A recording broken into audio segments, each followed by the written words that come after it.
Good morning mga ka-sisters. Ngayon ay kati. Yan, katihan. Mga tihan tayo mga ka-sisters. Bali, ang pakay namin dito ay kukuha kami ng ng balatan. Bali, yung tawag ng balatan na yon ay bitot. Yan. So, gusto namin kumain din ng balatan na bitot. Tapos, kitilawin natin mamaya pag pumunta na tayo sa bukid.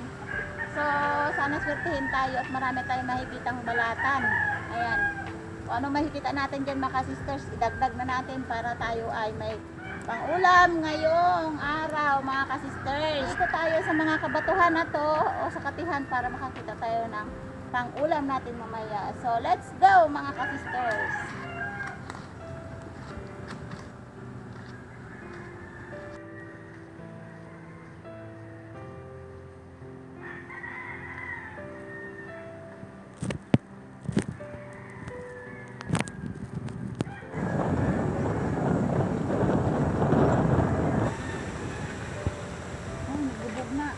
Talong na naman oh. Ang ibang klaseng balatan ko ang hanginan. Ka-sisters o yung tawag sa amin hanginan na balatan. Ito ay kapag nahahanginan siya, natatanggal yung sa taas, nagiging reject. At ito namang balatan na ito mga ka-sisters, napakamahal to. Bale, ang presyo dito sa amin ay 4,000 ang isang kilo. Ayan. Nang tuyo na. Pag tuyo na siya. Balatan na ito. Dalawa. Sige. Ito yun oh. Yan. Yun mga ka-sisters, ito yung sinasabi kong balatan na ang tawag sa amin ay bitot. Bitot na? Bitot. Ayan, bitot. Masarap yan. Nakakita kami ng basura. Lagay. Pwede pa. Pinturahan lang yung mga ka-sisters.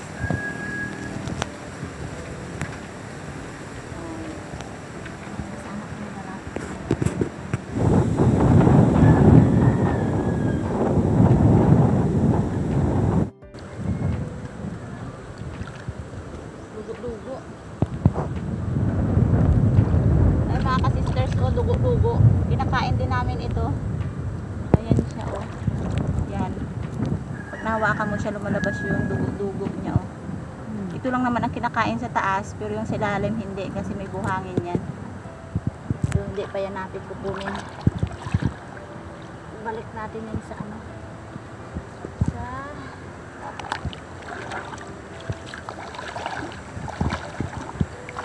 Yan, ang bitot. Naglabas na mga ka-sister, oh. Yun. Ay, hindi pala. Kiskisan ito. Hindi natin kukunin yan. Hirap yan i-process. Yung bitot lang. Taka ako bakit nakalabas na siya. Yung pala, kiskisan. Yung bitot kasi pailalim nan sa bato at lupa.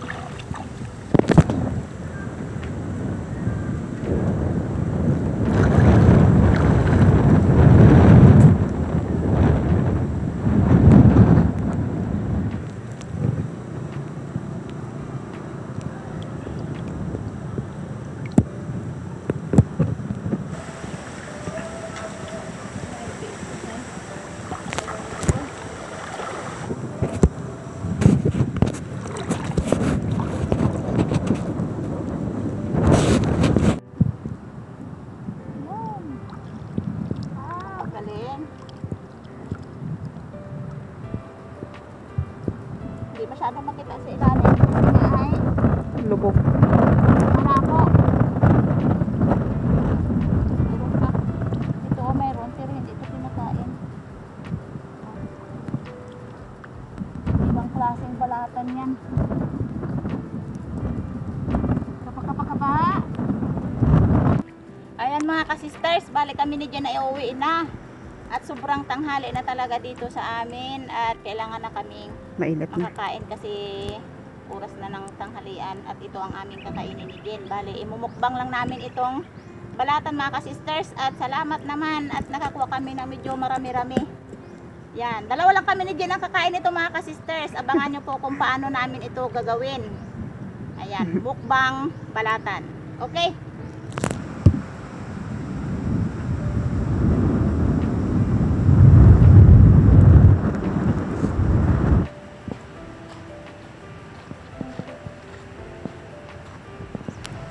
ng sampalok mga ka-sisters. Paghanda na natin sa sariwang isda. Kung may isda na sariwa, maapekte tayo. Oh, bunga.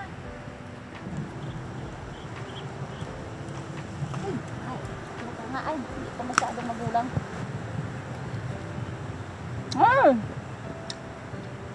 Aslom kaayo. At yan! Ang sarap to sa sariwang isda. Ayan mga kasisters, ito lahat yung nakuha namin ni Jean na balatan. Ayan mga kasisters, sugasan lang natin itong mabuti. Tapos ilalamas natin sa asin para matanggal yung pinaka magaspang niya na balat. Asin lang ang katapat ng mga kasisters para matanggal.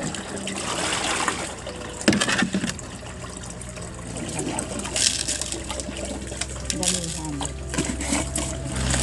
Ilamas-lamas lang natin ito. Umekos-mekos lang yung mga kasisters. Pagkatapos nito banlawan natin, saka natin ihalbusan siya ng tubig na mainit.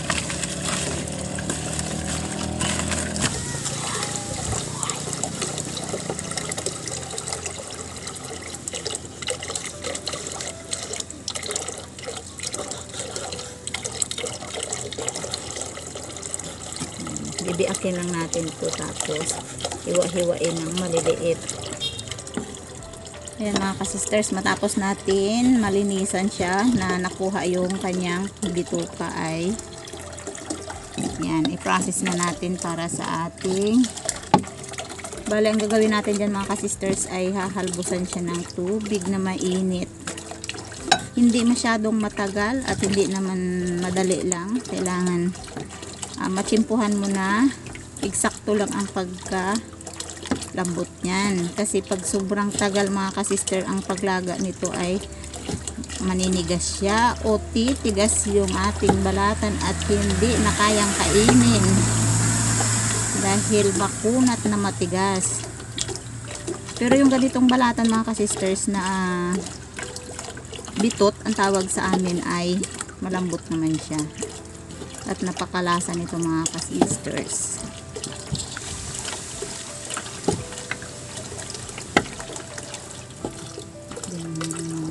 Ayan yung sili natin mga kasisters na nilagay lang natin sa plastic bottle. Napakarami ang bunga. Ayan.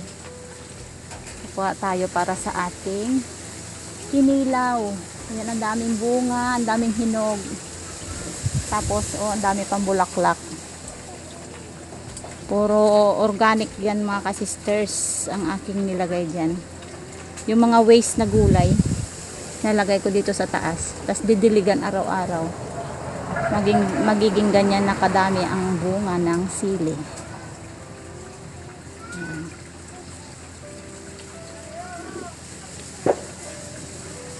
Ito na lahat ang sili na ilalagay natin sa kinilaw. First, lagyan natin ng tubig yung ating balatan para maging half cook siya. Tubig na mainit. Okay na. Ayan, hintayin lang natin ng mga ilang oras yan mga kasisters. Mainit na mainit yung tubig natin. May ayan ay hahanguin natin. Makikita mo naman siya, para siyang nang lulupay-pay. Yan, lumiliit na siya.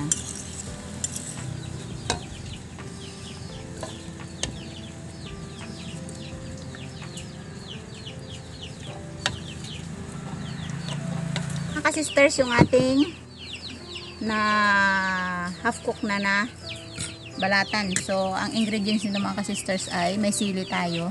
Yan, lagyan natin yung sili. Eksakto lang yung sili natin. Baka pag nasobrahan ng anghang yan mga sisters ay hirap na tayong kainin. So, dito tayo sa kamatis.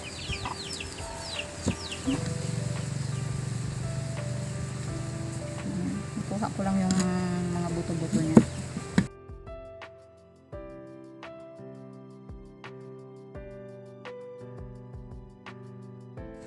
Yan ang ating sibuyas. Yan, malaking sibuyas.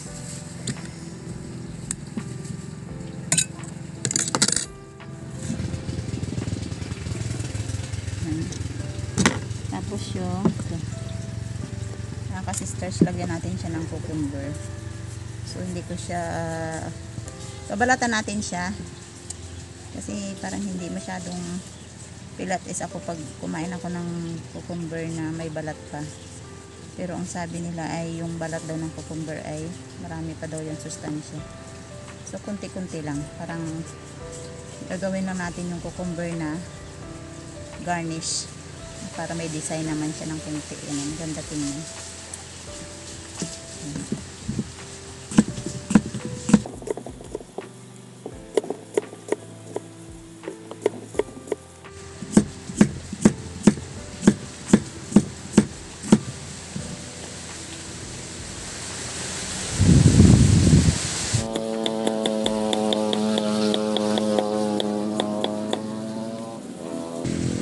Ilipat natin siya ilipat natin ng malaking lalagyan mga ka-sisters para maganda mamaya maghalo-halo. Yan, lagyan natin siya ng kaunting asin mga ka-sisters at saka kaunting suka. Yan. Ayan, lalagay tayo ng lemon mga ka-sister. Ayan. Piga-pigaan lang natin yan. Ayan.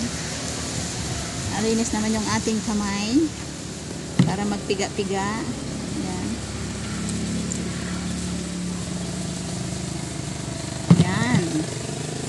So, unless na kalamansi ang nilagay natin ay lemon ang nilagay natin. Ayun, may buto pa siya. Kunin natin yung buto. Kasi mamaya pag nagkain tayo parang walang sagabal.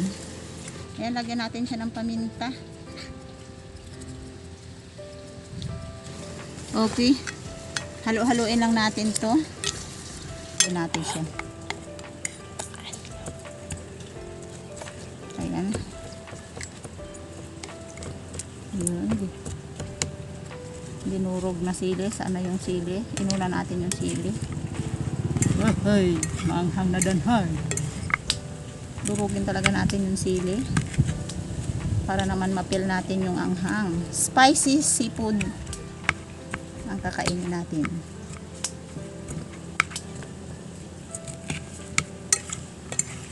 Ayan. Naglalaway na ako mga ka-sisters sa ginagawa kong kinilaw na balatan. Ayan mga ka-sisters, dalawa lang kami dyan ang kakain ng aming ginawang seafood spicy mukbang. Ayan. Balatan mga ka-sisters. So, hindi na kami kakain ng kanin kasi gusto namin kumain ng puro lang at talagang kaya namin ubusin to dahil matakaw kami din sa mga ganitong pagkain mga ka-sisters.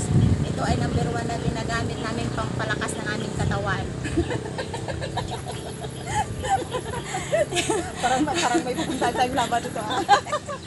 Hindi kami mga ka-sisters uminom ng vitamins na binibili kundi yung mga pagkain lang nasa aming paligid ang aming kinakain para kami naman ay lumakas kasi araw-araw kami may trabaho at syempre kailangan talaga namin maging energetic kami ng mga nanay. So ayan mga ka-sisters, at kakain tayo. So nalaway na ako.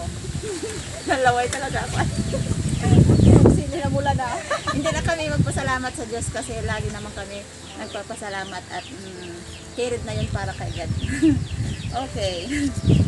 Go, daw matapot ang bukid ah. Go. Matag alaga ko. Kumok mo na. Kumok. Kumok, grabe. Ah, duwan ka suwar. Okay lang. Malat pa. Tama lang. Hindi malat. Tama lang. Sarap. Masarap siya na. Banghang.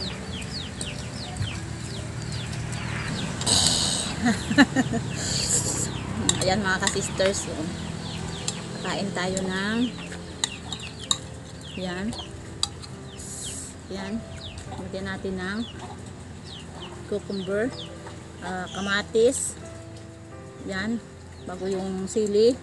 Ano yung sili? Bagay, maanghang na. Dinurog kasi natin yung sili. Masarap, malasa pa. Ganyan. Parang may apoy lang sa bunga ako ha. Sarap.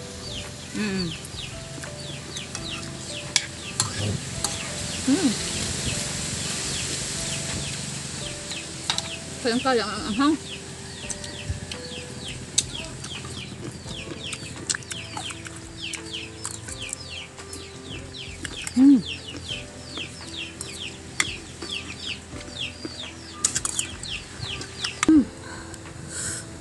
Namit? Kaya?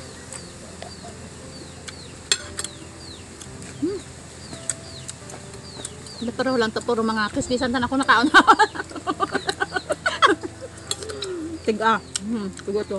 Tama ang ang lambot.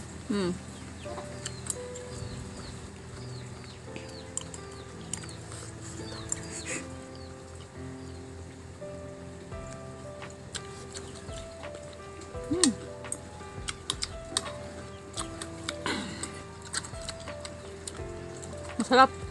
Masarap mga ka-sisters. Talagang malasa, maasim. Lahat ng kuwan dito na.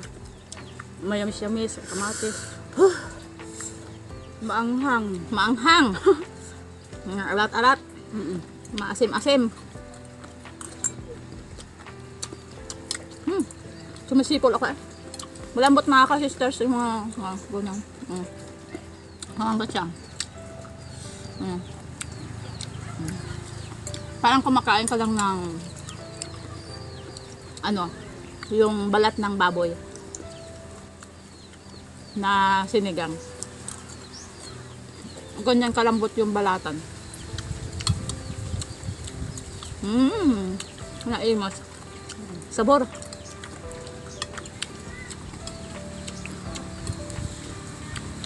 Ang sibuyas masarap.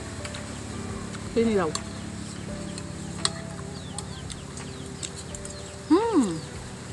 Kahit maanghang siya, masarap. Masarap pa rin.